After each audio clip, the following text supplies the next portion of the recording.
Kejaksaan menggunakan MOU dengan TNI di tahun 2018 baru diimplementasikan sekarang. Persoalan tambang, persoalan sawit, dan ini kejaksaan mungkin kira-kira hand up, angkat tangan, tapi kan nggak mau bilang. Ini presiden ini sekarang posisinya sedang cuci piring. Pesta sudah berakhir, pesta Presiden Jokowi ya selama 10 tahun, tapi masih banyak piring kotor. Kan menarik, kenapa kemudian meminta bantuan kepada militer, bukan kepada polisi. Dalam bacaan politik saya, maka sedang menggunakan kewenangan diskresi terhadap situasi. Prabowo itu tentara dari pasukan khusus. Saya kira Prabowo sedang di tahap Sandiuda dulu. Ketika Letnan Jenderal Jaka Budi Utama akan dijadikan Dirjen Bea dan Cukai. Artinya apa kan? Bukan cuma kejaksaan kan? Jaka Budi Utama itu bekas tim Mawar. Jadi bekas tim Mawar itu menjadi andalan Prabowo untuk mengatasi beberapa masalah.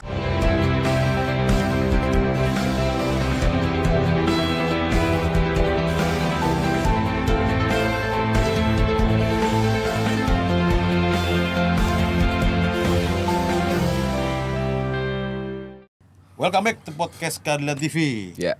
Kita taping tanggal 20 Mei 2025.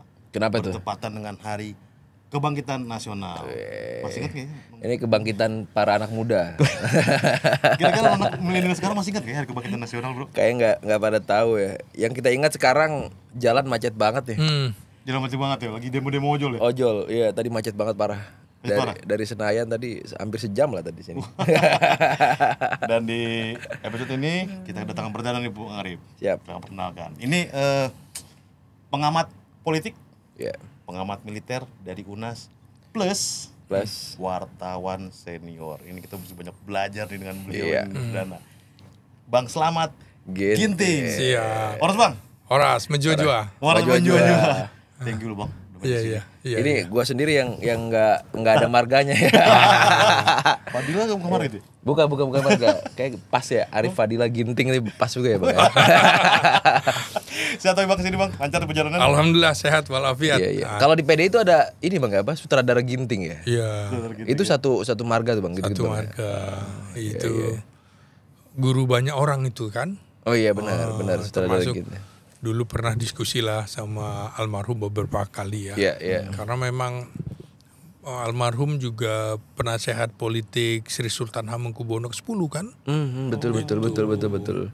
CS juga tuh sama owner sini tuh Opung Panda ya kan? Iya, pemikirannya boleh ya. Iya. Bahkan waktu pemilu dia sudah wafat, orang masih banyak memilih dia. Oh ya? Iya, masih ada namanya. Padahal sudah wafat. Orang memilih nama dia. Iya, menarik tuh ya. Karena bukan dilihat dari agamanya, dari sukunya, pemikirannya. Dulu pernah di Golkar, PKP, PDI, segala. Banyak yang minta karena pemikirannya. Masih ada nggak Bang orang yang kayak gitu sekarang Bang? Saya kira masih ada dan kita tapi berharap jarang, ya? Indonesia punya pemikir-pemikir yang berpikir visioner untuk Indonesia merdeka dan Indonesia Raya kita ini. Iya. Bangkit. Dan buat teman-teman juga mungkin yang belum tahu kan abang ini kan rajin nih bersuara, berpendapat, ngasih pengamatan viral dan tak selalu tajam. Tapi mungkin banyak yang belum tahu. Abang wartawan senior 30 tahun lebih, bener katanya Bang? Persis 30 tahun. Jadi dari 91 saya pernah di Merdeka BMDiah gitu kan. Pernah di Media Indonesia, di Metro TV, terakhir di Republika. Baru kemudian masuk kampus setelah ngelihat loh ini kok narasumber politikus sekarang jawabannya kayak gini ya. Gue lebih ngerti daripada dia. Gue masuk kampus aja langsung jadi pengamat. Loh kok jawabannya kayak gini gitu. Misalnya peristiwa 98 nih anak ini dulu masih SMA. Oh, kok sekarang sudah duduk di Komisi 1 bahas pertahanan, keamanan, bahas politik. Lebih ngerti gue daripada dia. Karena sekarang emang lompat-lompat gitu lagi. Iya, lagi musim sih Bang. Dunia instan begitu Dunia kan. instan, ya. Jadi akhirnya udahlah. aku masuk dunia kampus ya udah sekitar 4 tahunan lah. Jadi ngajar di UNAS di prodi ilmu politik, di prodi ilmu komunikasi karena background sebagai praktisi pers gitu. Background sebagai wartawan senior bidang politik dan hankam gitu kan. Ya udah sekarang pengabdian gitu kan. Kalau dosen itu kan katanya pekerjaannya sedos, gajinya saksen gitu kan. Tapi Abang masih nulis-nulis nggak di media-media? Iya, di dunia jurnalistik? hampir tiap hari karena nggak punya kesempatan nulis, akhirnya bicara. Jadi misalnya wartawan bertanya ke saya, jawabannya voice note gitu kan, atau apa. Atau kadang TV datang ke rumah atau diundang atau lewat Zoom gitu. Ya sekarang kegiatannya begitu, hampir tiap hari muncul di mana-mana. 30 tahun loh bro. Apa nggak rindu Bang? Nggak rindu gitu kembali ke dunia ngetik-ngetik. Lo ini kan sama. Ini kan kita mencerdaskan kehidupan bangsa kan. Dan ini podcast ini menurut saya alat perjuangan kita untuk menyuarakan. Dan dunianya sekarang beda, generasi sekarang barangkali agak sulit untuk membaca. Dia lebih senang dengan pertunjukan, show. Jadi seperti inilah. Menonton. Audiovisual ya. Audiovisual. Iya. Aku dengar Abang sering dulu waktu jadi wartawan tuh sering ngepost di ini Bang ya, di kantor-kantor TNI gitu ya, di polisi gitu Bang. Iya Bang. Iya. Jadi kan apa pembeda ya Bang sama sekarang Bang? Jadi kalau sekarang mungkin cara berpikirnya agak instan. Kalau dulu tuh pertarungan. Sekarang kan copy paste dan segala macam. Kalau dulu kan enggak, liputan saya berusaha eksklusif, yang lain enggak punya gitu kan. Pura-pura tempat enggak punya berita, besok muncul mengagetkan. Jadi rivalitas kompetisinya tuh sehat. Kompetitif gitu. ya akhirnya. Iya, jadi harus yang eksklusif. Kan mengapa dulu begitu punya nilai tinggi, era Orde Baru kan militer bagian dari pemerintahan. Betul. Masih ada dufungsi dan dia kekuatan politik yang real. Nah, kemudian liputan-liputan militer kan banyak orang malas wartawan di situ. Tapi saya lihatnya, di sini tentara kita terutama ya jati dirinya adalah tentara pejuang. Kemudian yang kedua tentara nasional, baru tentara profesional. Agak berbeda dengan militer-militer di negara komunis atau di negara-negara liberalis. Jadi jati diri militer kita ya pertama dia pejuang. Maka sekarang kalau diminta untuk ikut menjaga keamanan di beberapa tempat, ikut menyelesaikan kasus, ya karena jati diri dia adalah tentara pejuang yang pertama, baru kemudian tentara nasional, tentara profesional. Jadi kalau yang lain barangkali tentara profesional dulu, kita enggak, tentara pejuang. Bahkan sejarah berdirinya tentara kita kan dari rakyat bersenjata gitu. Makanya dari rakyat, oleh rakyat, untuk rakyat. Nah itu. Jadi kalau ada yang coba memisahkan militer kita dengan rakyat, itu salah. Itu apa bahasa itu, manunggaling rakyat. Manunggal ya. Jadi TNI manunggal dengan rakyat. Harus begitu. Karena apa? Indonesia yang punya sebagai negara kepulauan, salah satu negara kepulauan terbesar di dunia, salah satu negara yang punya garis pantainya terluas kedua setelah Kanada, tapi dengan jumlah penduduk 280 juta jiwa, tentara kita cuma 500.000. Ditambah dengan polisi kita 500.000, baru 1 juta. Gimana baru 1 juta gitu loh. Jadi saya menginginkan sekurang-kurangnya tentara kita tuh 1% dari jumlah penduduk. Kalau jumlah penduduk itu 280 juta jiwa, paling enggak 2,8 juta. Ya, sekarang untuk 0,5-nya aja belum. Betul. Ini 0,25% juga belum. Bagaimana? 1% ya Pak. Ya 1%. Dan negara kita itu tentu berbeda dengan negara-negara besar seperti Cina, Rusia, Amerika yang itu negara-negara yang berpotensi menjadi penjajah, kita bukan. Iya. Karena itu kita tidak membesarkan armada laut dan armada udara seperti mereka. Jadi negara yang bisa mengintervensi Indonesia adalah negara-negara adidaya, yang lain nggak mungkin. Iya. Untuk menopangnya kita harus punya kekuatan di darat, pertahanan di darat. Karena perang terakhir itu di darat, bukan di udara dan di laut. Di laut, iya benar-benar. Boleh mereka masuk ke wilayah kita, boleh. Tapi pulangnya pakai kantong mayat. Nah, kira-kira begitu.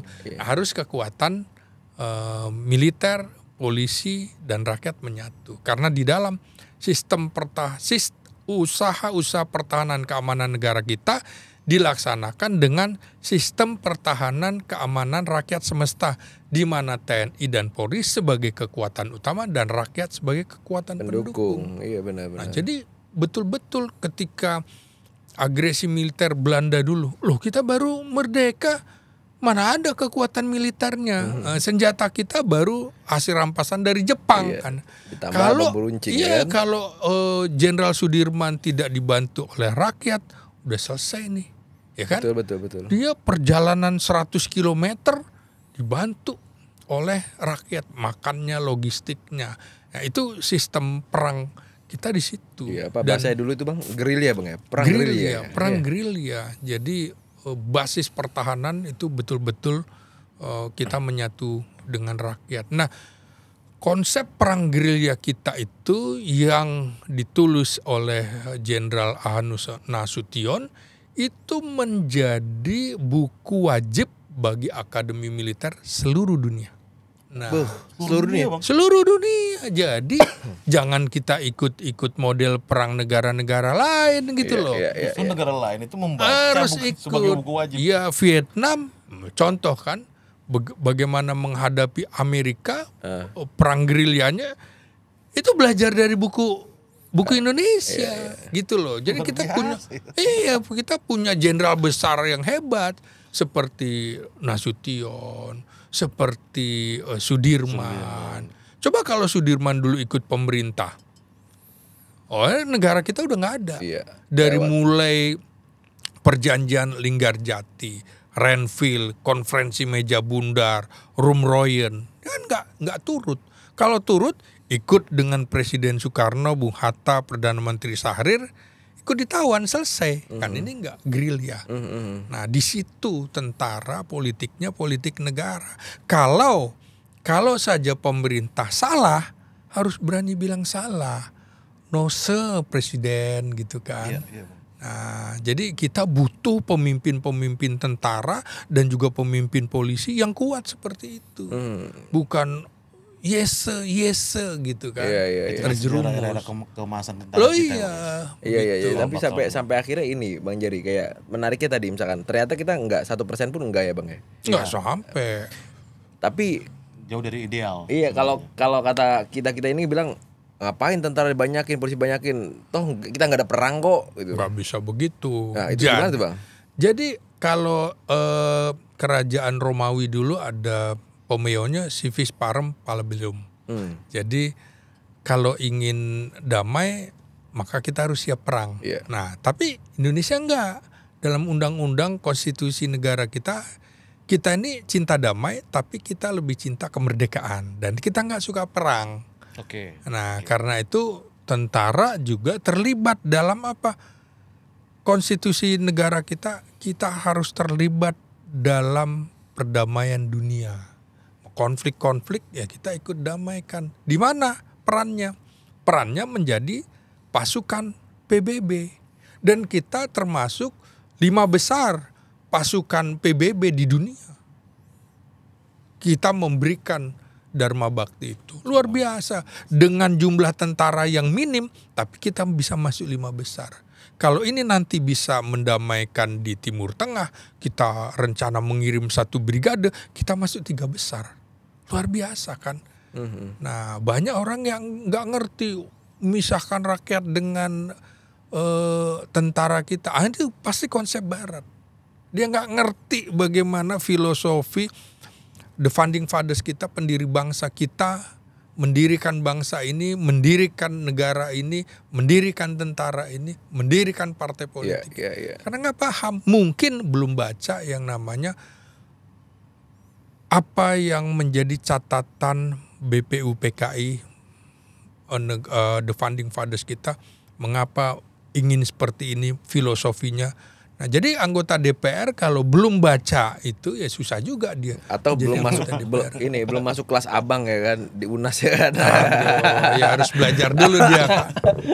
Tapi perubahannya Bang Slamet ini kalau kita perhatikan sangat tidak setuju atau memprotes keras hal-hal yang serba instan. Oh iya pasti. Semua itu akan lebih baik kalau semuanya bertahap, berproses, matang, ada pengalaman berproses. Iya. Generasi sekarang itu memahami nggak sih Bang tentang konsep-konsep instan ini nggak baik loh. Nah, semua yang bertahapan itu akan lebih baik. Jadi itu juga dihadapi oleh tentara kita dan polisi kita. Coba aja kita lihat sekarang, tentara disersi, kemudian menjadi tentara bayaran di Rusia, bahkan di Ukraina. Iya benar. Karena cara berpikirnya instan, nasionalismenya kurang. Mungkin pendidikan militer juga harus ditambah waktunya. Untuk mengubah orang dari sipil ke militer itu nggak mudah. Bayangkan ada tentara nembak kemarin kasus-kasus itu kan. Iya. Itu kan coba dilihat umurnya. Tentara generasi sekarang kan, generasi milenial nih.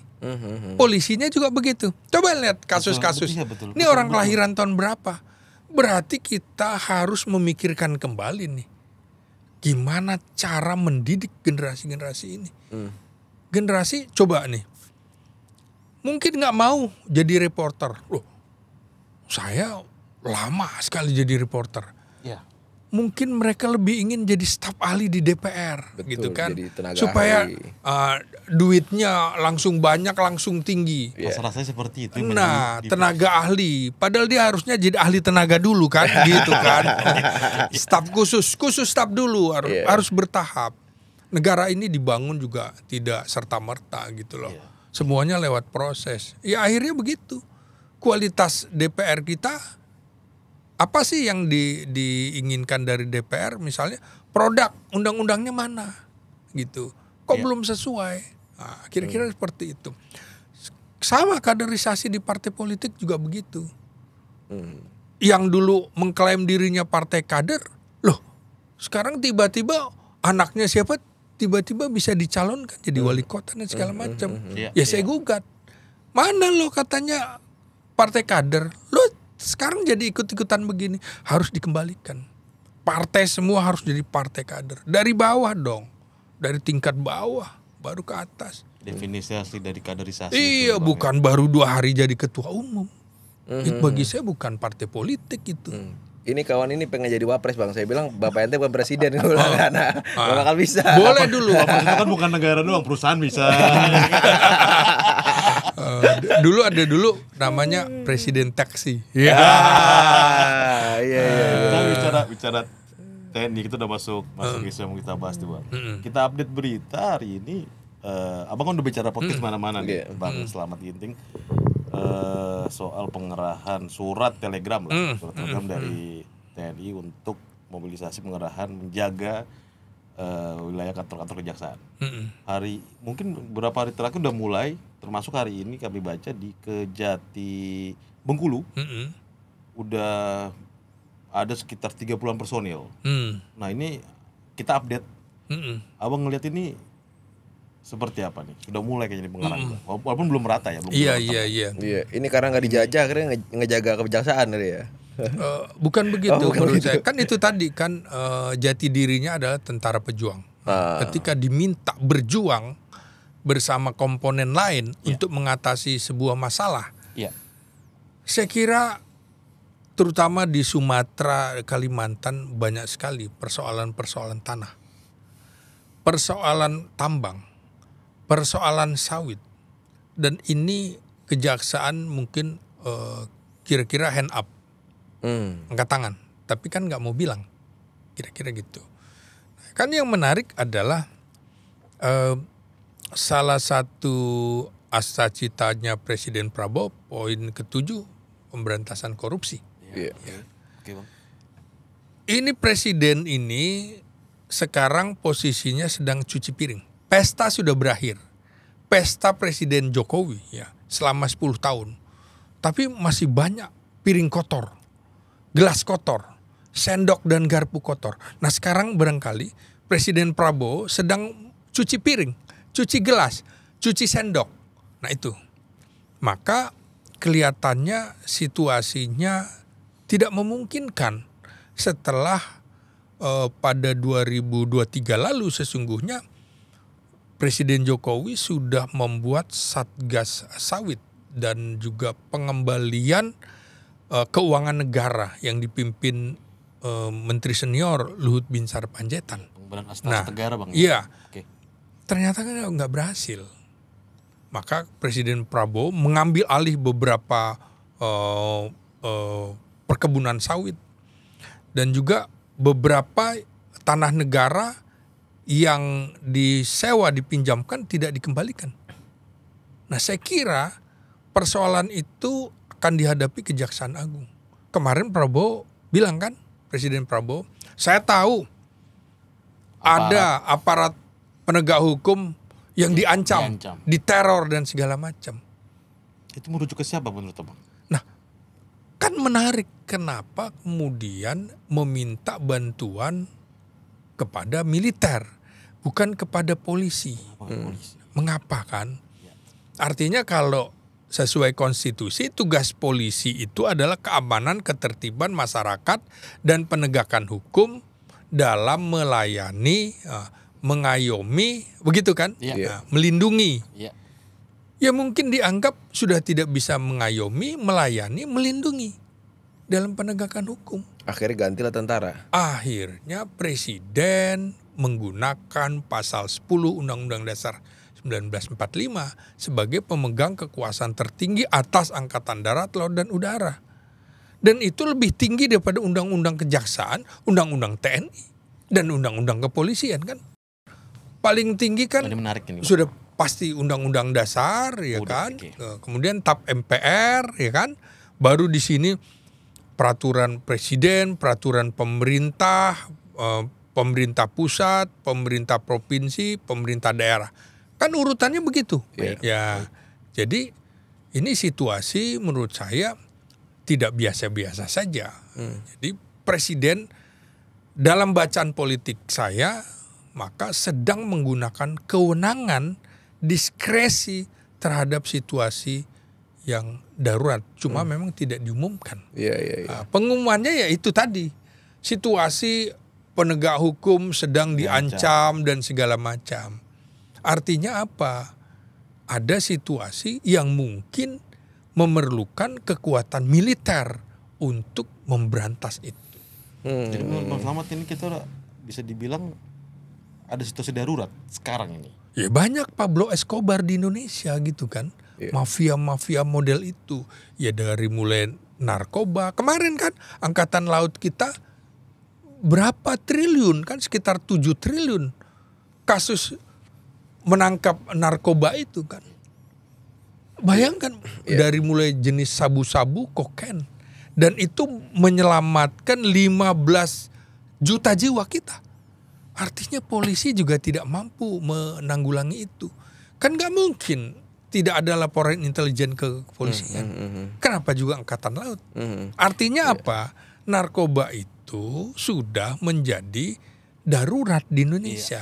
Karena itu perlu menghadirkan semua pihak.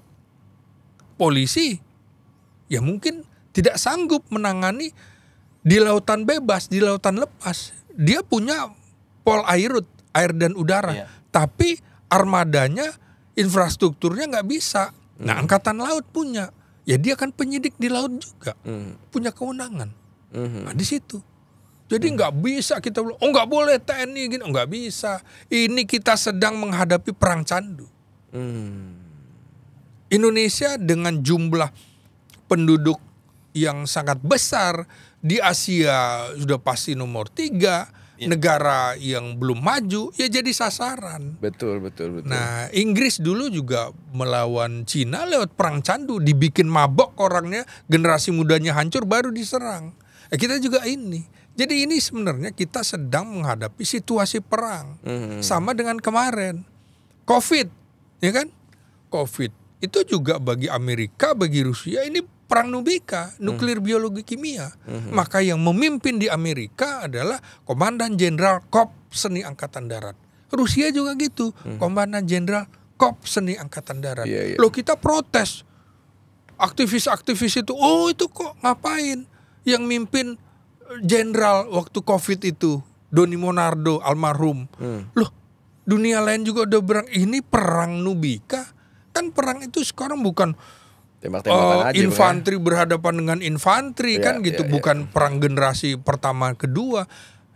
Orang asing masuk ke mall, sebarkan racun, virus, sakit semua kita. Perang di udara. Perang di udara. Dan sekarang di Thailand COVID masuk lagi. Nah, jadi seperti itu. Sorry, ada nih mau klarifikasi tanggapannya.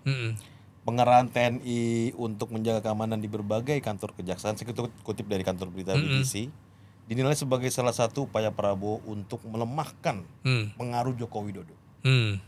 Pasalnya, Jokowi dipandang masih memiliki pengaruh besar di institusi penegak hukum seperti kepolisian. Setuju nggak, Bang? Persepsi itu boleh. Jadi bicara ilmu sosial, asumsi itu bukan soal salah benar. Tapi bisa kita terima alasan itu. Bisa kita terima alasan itu. Kan bukan salah benar, argumentasinya apa? Oke, ya kan? Apa, Bang? Misalnya, ya kan? Komisi Pemberantasan Korupsi itu yang sekarang kondisi tidak normal. Karena kewenangan panitia seleksi harusnya diserahkan kepada pemerintahan baru. Ini diambil alih oleh pemerintahan Jokowi. Last minute pula lagi. Last minute kan. Sehingga patut diduga ketika orang tidak begitu percaya dengan para komisioner KPK, ya bisa kita pahami. Juga polisi Listio Sigit Prabowo 4,5 tahun menjadi Kapolri sejak eranya Presiden Jokowi. Biasanya pemerintahan berganti, maka Kapolri pimpinan elit-elit ini, baik Jaksa Agung, Kapolri, Panglima TNI berganti, wajar, dimanapun wajar, ada.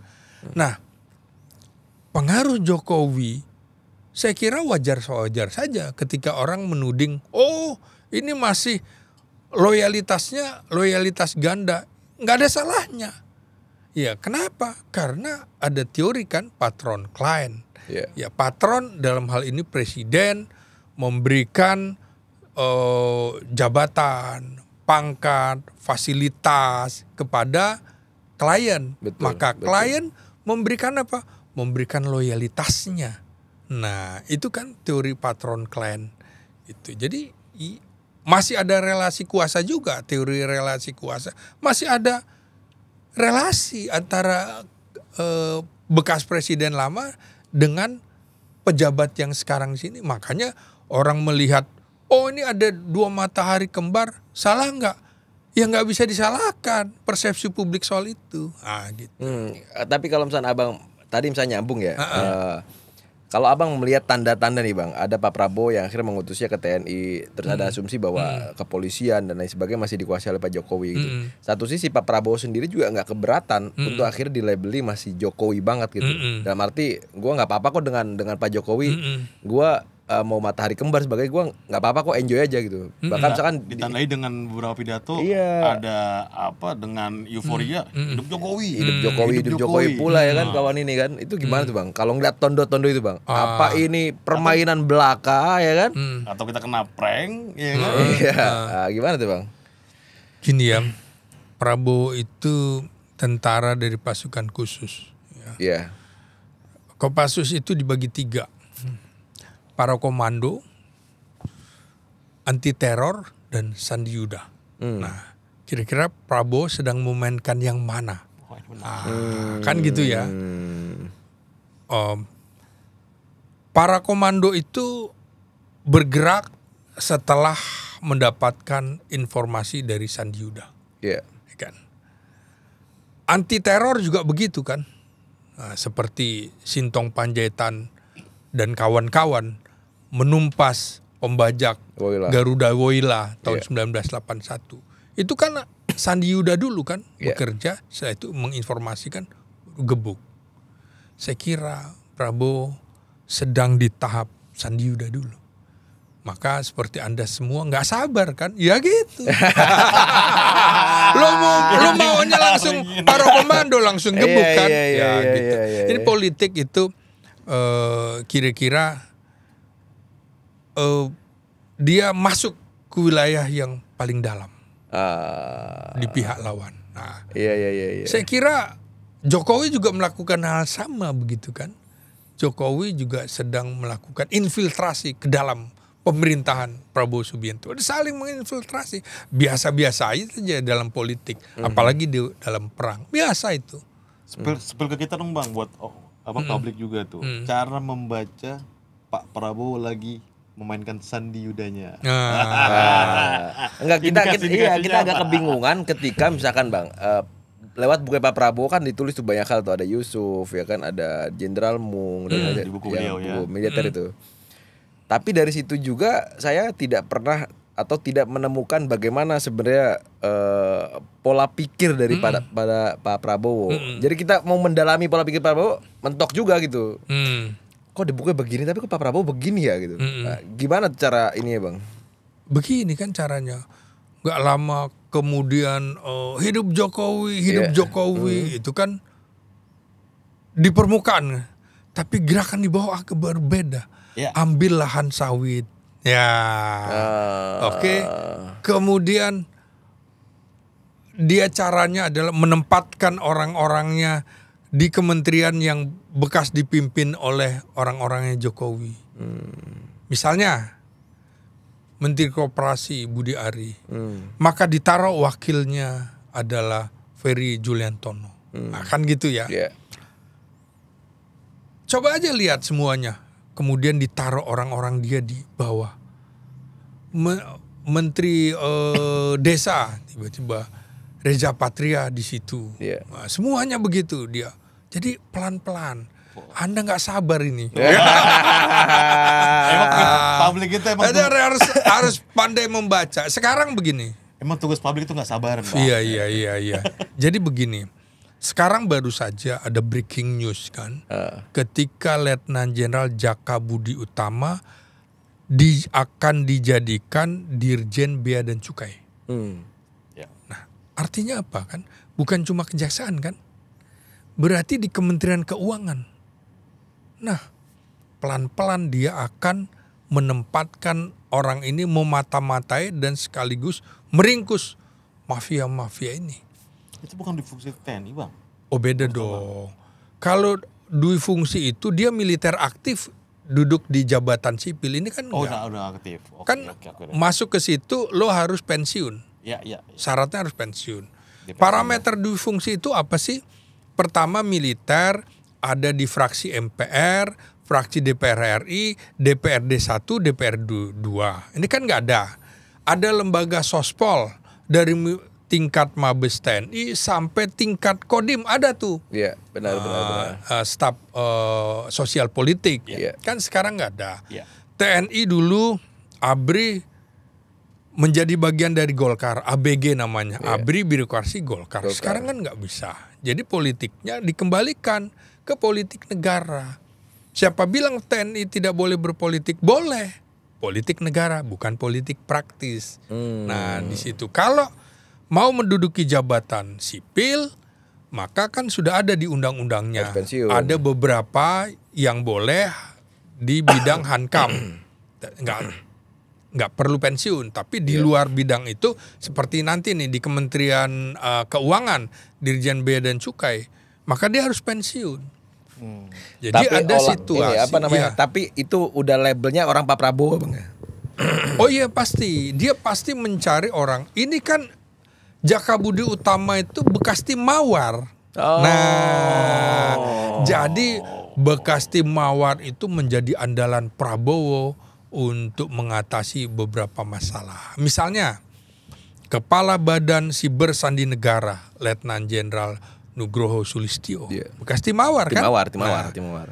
Mau bohong nih, soal cyber, dunia cyber, soal bohong-bohongan, misalnya kasus Fufu Fafa misalnya, kan Badan Siber Sandi Negara bisa bongkar itu kan, ditaruh di situ kan. Mau bohong nih keuangan di Bea Cukai, ditaruh di situ kan. Timah, kok Kolonel Purnawirawan di Rutimah, tahu apa dia? Berarti ada mafia di situ yang sedang diselidiki. Jadi Prabowo sekarang sesungguhnya sedang mengibarkan bendera perang melawan para Pablo Escobar Indonesia, mafia tanah, koruptor, narkoba dan lain-lain. Mengapa kemarin itu tadi angkatan laut bisa? Kok bukan polisi? Kan aneh juga. Bukan gitu. Masalah teknis doang di sini Bang. Bukan ya, masalah. Oh keterbatasan iya. itu. Iya. Jadi sesungguhnya negara di dunia sedang tidak baik-baik saja, apalagi Indonesia. Nah, itu persepsi saya yang Bang belajar. Keras menyebut Prabowo harus menyatakan status darurat melawan mafia hitam. Iya. Melawan mafia hitam, darurat narkoba, darurat korupsi, darurat semua ini. Maka dia gunakan itu tadi, kejaksaan, undang-undang kejaksaan, undang-undang kepolisian, undang-undang TNI, dia pakai yang undang-undang dasar. Gitu kan. Tapi terkait di fungsi TNI minta tanggapan juga ini ada pandangan saya sebutkan nih biar buat pendidikan buat teman-teman juga. Pelibatan tentara ini semakin menguatkan adanya intervensi militer di ranah sivil. Khususnya di wilayah penegakan hukum dan dugaan akan kembalinya dwi-fungsi TNI, Bang. Dwi-fungsi TNI adalah konsep yang menyatakan bahwa TNI memiliki dua peran utama. Sebagai kekuatan pertahanan dan keamanan serta sebagai kekuatan sosial politik yang terlibat dalam pembangunan dan pengaturan negara. Keterlibatan militer dalam menjaga kehidupan sosial politik dapat mengalami dampak yang beragam, mulai dari menjaga stabilitas hingga potensi intervensi dalam urusan sipil. Itu nggak termasuk pengerahan TNI ke kejaksaan itu, Bang? Oh, kan diminta, bukan inisiatif. Saya kira itu permintaan dari presiden juga setelah Kejaksaan Agung hand up. Saya kira ini akan ada orang-orang besar yang akan diperiksa oleh Kejaksaan Agung. Orang-orang besar ini juga bisa bintang. Nah, ada harus dihadapi. Gak bisa dengan kekuatan kepolisian. Lihat di Amerika Latin, lihat di sejumlah negara di mana mafia-mafia luar biasa menguasai, semuanya juga melawan tentara, dihadapi dengan tentara. Lihat apa yang dilakukan Rodrigo Duterte di Filipina melawan narkoba itu. Dia dengan cara yang nggak apa-apa, melanggar HAM, yang penting negara gua aman. Kira-kira gitu. Nah, sama dengan dulu kita menggunakan era operasi Petrus, penembakan misterius. Setelah kriminal nggak bisa ditanggulangi oleh kepolisian. Nah, seperti itu. Nah, ini juga sama. Pengadilan hukumannya ringan, segala macam. Ini kan diminta, bukan inisiatif. Sekarang tentara dibatasi oleh undang-undang. Dulu nggak ada undang-undang TNI itu. Nah, ini politik negara. Pejuang diminta, ya udah datang. Jadi menurut saya dia tidak akan mungkin melakukan intervensi. Intervensi apa? Itu kan cuma satu regu di tingkat pengadilan negeri. Regu itu dipimpin siapa sih? Sersan. Kan Sersan 2, Sersan 1. Kemudian di pengadilan tinggi dipimpin oleh satu peleton. Peleton dipimpin letnan 2. Mau intervensi apa? Gitu kan? Kemudian di Kejaksaan Agung berarti kira-kira satu kompi. Kapten dia, letnan 1 kapten. Intervensi apa? Ini kan di undang-undang kejaksaan kan sudah ada yang namanya Kejaksaan Agung Muda Pidana Militer. Untuk apa? Untuk perkara koneksitas. Nah, berarti ini dihadapi juga kalau kebetulan sekarang Jaksa Agung Muda Pidana Militer Mayor Jenderal Ali Ridho dari Angkatan Darat.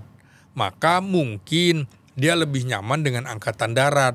Maka permintaan pasukan dari situ.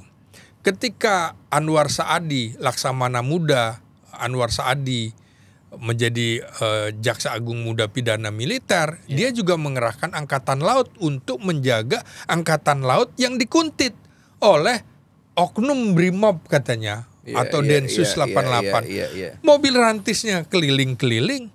Terus dia mau minta bantuan polisi Lo yang ngintai polisi, ya ngintai, ya maka harus dihadapi dengan militer. Seperti itu. Jadi gesekan kewenangan antara kejaksaan dan kepolisian ini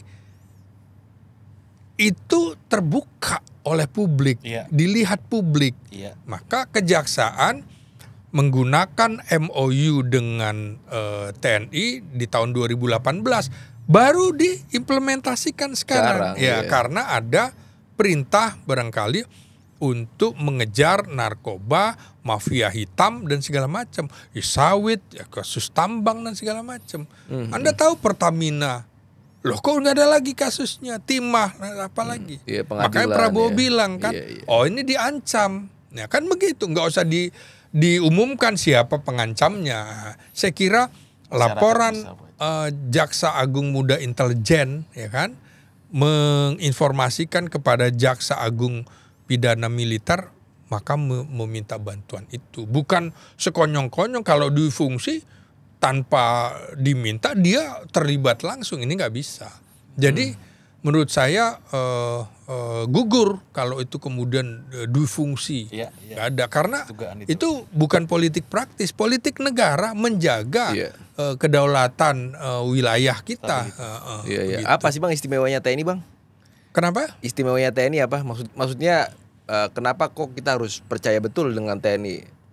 Ya barangkali misalkan ini hanya pergantian pemain aja gitu, pergantian pemain. Oh tadinya yang menguasai ini kita karena itu kan harus kita awasi, tidak boleh permanen, sementara aja gitu kan, sampai situasi aman. Jangan seperti era Orde Baru karena merasa bahwa ada ancaman komunis terus-terusan dari 65 sampai terus isunya. 98. Itu kan nggak boleh, harus ada batasnya. Jenderal Nasution itu memberikan batas dulu yang dia sebut jalan tengah. Misalnya peristiwa PKI Madiun, maka kades atau lurah atau camat yang terindikasi komunis diganti oleh tentara. Sampai 2 tahun setelah itu normal dikembalikan lagi. Sama dengan DITII di Jawa Barat, Jawa Tengah, digantikan juga oleh tentara. Sampai 2 tahun dikembalikan lagi, harus situasi normal. Ini juga nggak boleh permanen. Jadi kenapa? Karena begini, persepsi publik, tingkat kepercayaan publik terhadap TNI itu paling tinggi di Indonesia. Oh, polisi termasuk paling rendah. Anda coba cek ke Komnas HAM, institusi mana yang paling banyak dilaporkan pelanggarannya? Ya polisi. Faktanya seperti itu. Jadi wajar publik mempercayai kepada TNI. Yang dulu TNI terpuruk, dia belajar dari kesalahannya, jadi dipercaya lagi. Kan sama kepercayaan terhadap TNI pada waktu pergantian rejim dari Soekarno ke Soeharto, seperti itu. Jadi ada pasang surutnya sekarang. Kira-kira begitu. Ini kayak misalkan lembaga DPR juga perlu juga dijaga tentara ya kan. Ada di sana banyak main-main kan Bang di DPR itu Bang. Tapi kalau sekarang baru dilantik kemarin itu sekjen DPR itu dari kepolisian. itu Dewan Perwakilan Daerah. Oh iya DPD. Benar. Inspektur Jenderal Muhammad Iqbal. Betul. Berarti dia akan naik jadi Komisaris Jenderal. Nah, ini sebenarnya melanggar 2 undang-undang. Undang-undang kepolisian, harus dia mundur, pensiun dini dari kepolisian. Oh, Pak Iqbal ini. Oh iya. Nah, satu lagi Bang. Satu lagi dia harus di Undang-Undang MD3 itu harus dari sipil PNS yang dari lingkungan itu, bukan dari kepolisian. Jadi melanggar 2 undang-undang. Iya. Termasuk kan dulu kan kalau di DPR itu sekjen DPR itu apa Jenderal Nana kalau nggak salah ya. Nah ini juga karena ada inspektur utama di DPR RI itu polisi, harusnya pensiun.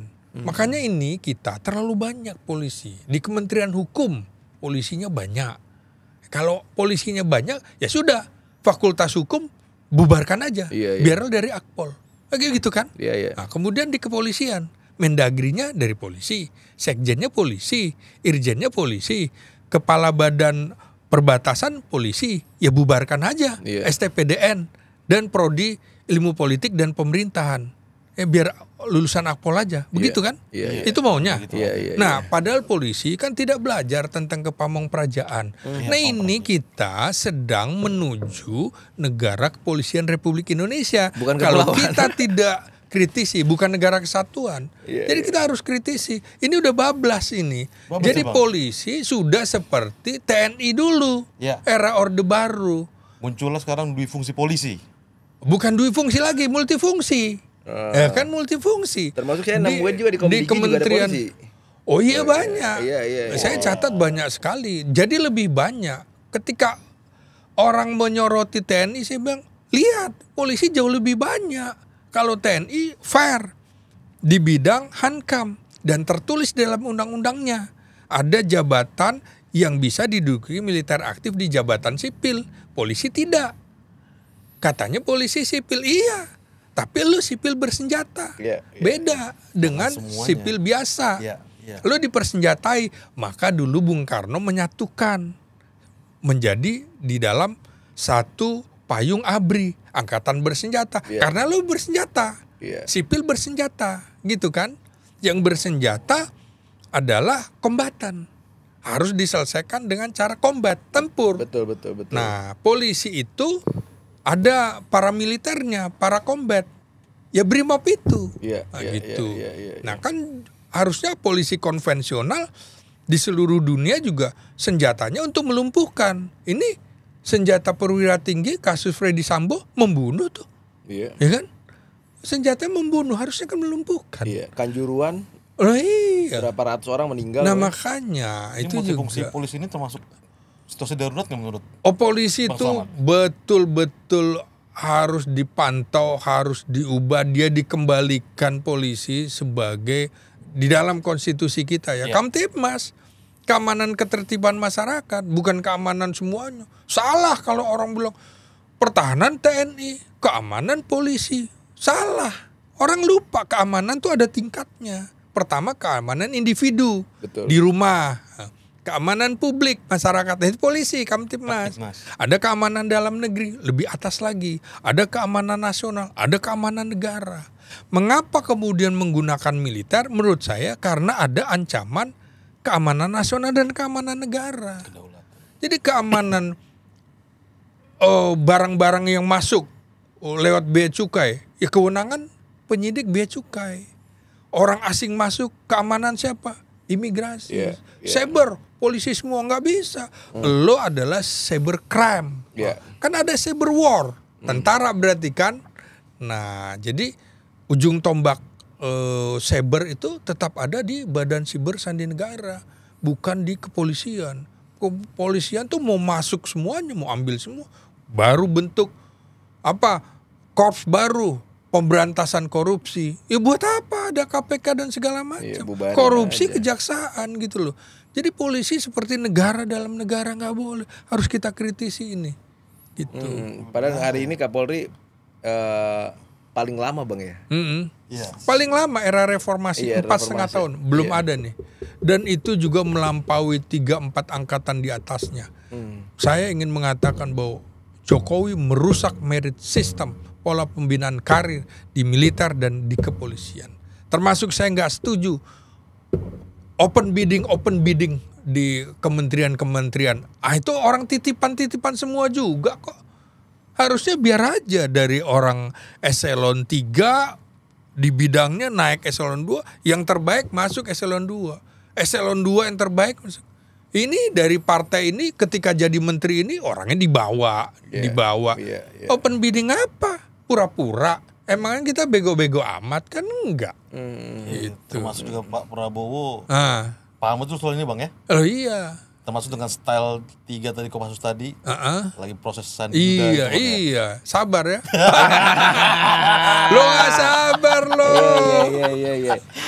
Tapi itu gak sabar. Iya, tapi memang orang-orang yang kayak Bang Slamet ini penting. Pentingnya apa? Karena kalau kita misalkan pengen ngandelin DPR bang, check and balance kan udah nggak berlaku tuh bang DPR juga. Kan semua yeser semua bang.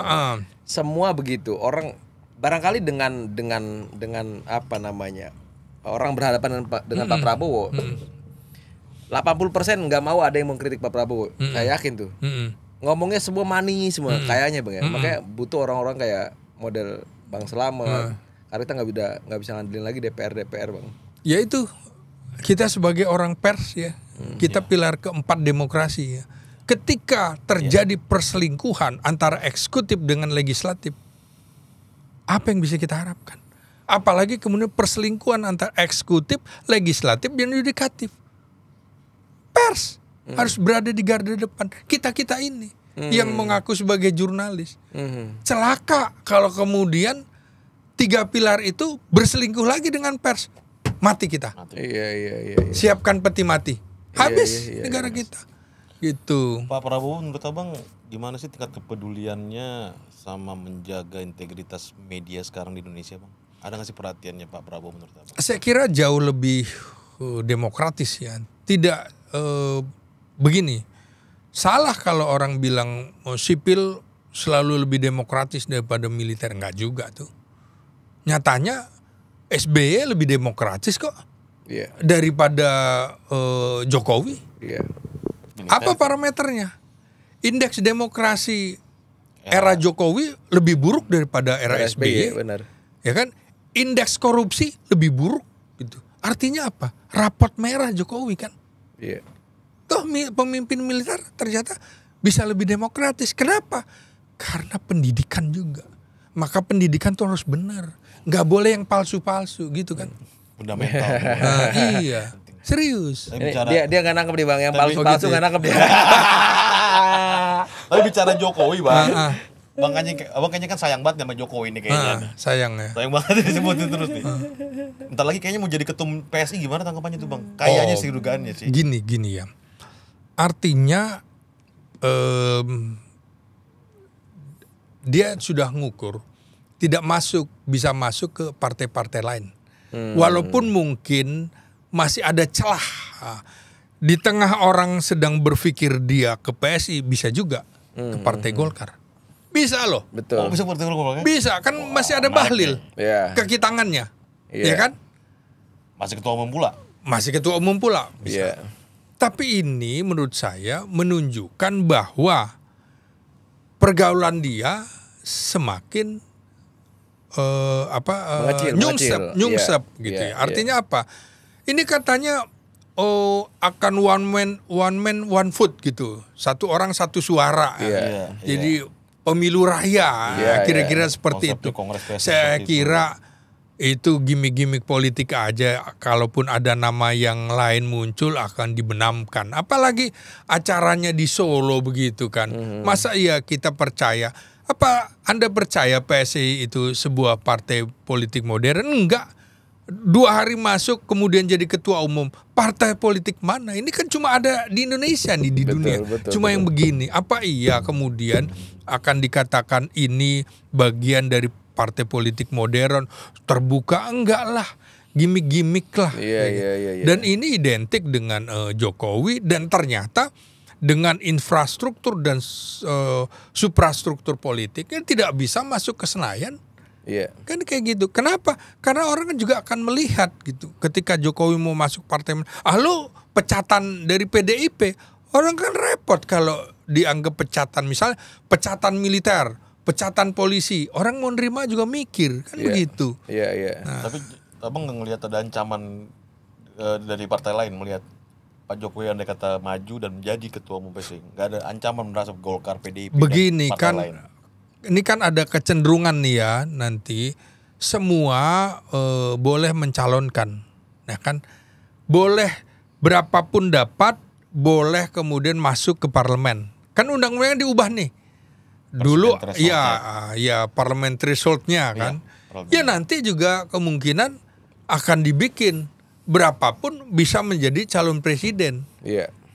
Ini kan sebenarnya ambisi-ambisinya belum selesai gitu. Terutama apa? Menyelamatkan bin-nya itu. Gibran bin Jokowi. Iya. Ini kan sebenarnya Jokowi kedua kan gitu. Jokowi masih memerintah, buktinya ada.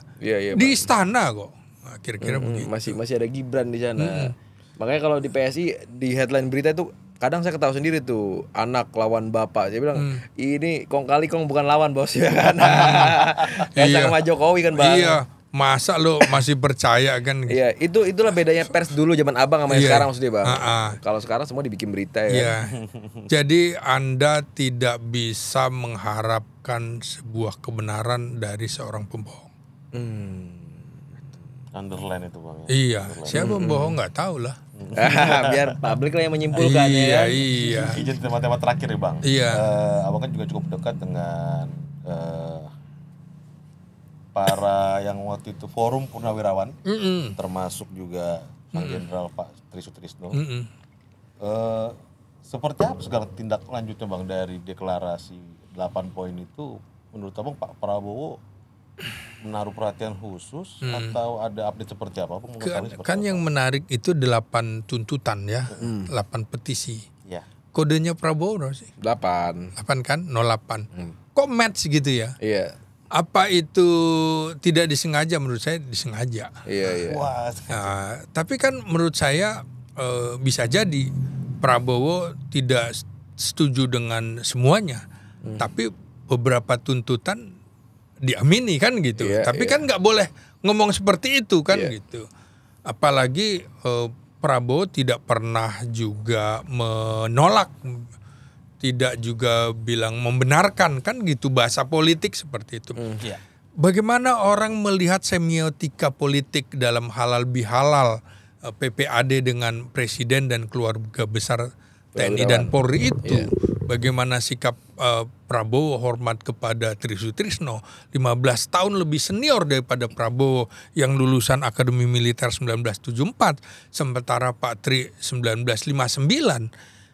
Kan dia juga pernah menjadi wakil presiden mantan mertuanya gitu kan. Betul. Pernah menjadi Kasat, pernah menjadi Panglima ABRI, pernah menjadi wakil presiden.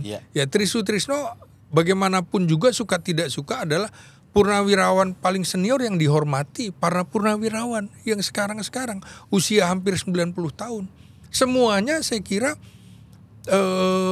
hampir tiap hari minta petunjuk, kan kira-kira gitu, minta petuah dari senior, kan nggak mau kualat juga, gimana pun juga dalam dunia militer kepolisian senior dihormati. Betul. Saya kira kekhawatiran dia sebelum meninggal pasti harus juga mengingatkan, itu tadi jati diri TNI sebagai pejuang, maka dia juga mengingatkan kepada bangsa dan kepada adiknya Prabowo, ini bisa bahaya loh poin ke-8 kalau terjadi apa-apa.